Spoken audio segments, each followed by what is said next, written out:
నాస్తికులకి నచ్చకపోవచ్చు, హేతువాదులకి అది రొటీన్ అయి ఉండొచ్చును. కానీ అయోధ్య రామాలయ నిర్మాణానికి సంబంధించిన తొలిఘట్టం ఒకనాడు అక్కడ ఉన్నటువంటి భగవద్ధ్వజం దాన్ని పీకేయడానికి ప్రయత్నిస్తున్నప్పుడు అక్కడ ఒక కోతి వచ్చి దాన్ని ఆపడం అన్నటువంటిది ఆ రోజులలో పెద్ద వైరల్ అయింది. ఓ రకంగా సెంటిమెంట్కి ఆజ్యం పోసింది. దాన్నే ఇది మూర్ఖత్వం అని వాదించిన వాళ్ళు ఉన్నారు, అది రొటీన్ అని తిట్టిపోసిన వాళ్ళు ఉన్నారు. కానీ ఆనాటి ఫోటో ఇవాళ వైరల్ అవుతూ ఉంది. నిన్నటి నుంచి కూడా an iconic photo from the historic day of the Ram Mandir movement has come to the fore.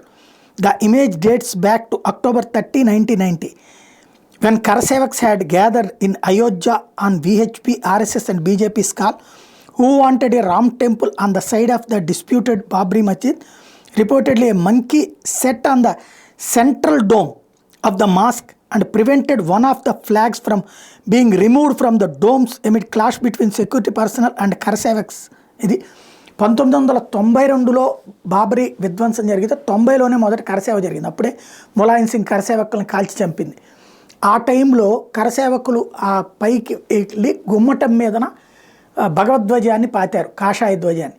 దాన్ని పీకేయడానికి అక్కడ ఉన్న సెక్యూరిటీ దగ్గరకు వస్తే అకస్మాత్తుగా ఎక్కడి నుంచి వచ్చిందో, మామూలుగా కోతులు మనుషుల్ని చూస్తే దూరంగా పారిపోతాయి, అట్లాంటిది వచ్చినటువంటి ఒక కోతి ఆ భగవద్ధ్వజాన్ని ఆపింది. సెక్యూరిటీ వాళ్ళు అక్కడ ముందుకు వస్తుంటే అది ముందుకు దూకేటప్పటికి వాళ్ళు కూడా భక్తితో వెనక్కి వెళ్ళిపోయారు. ఆనాటి ఆ ఫోటో ఇప్పుడు వైరల్ అవుతుంది.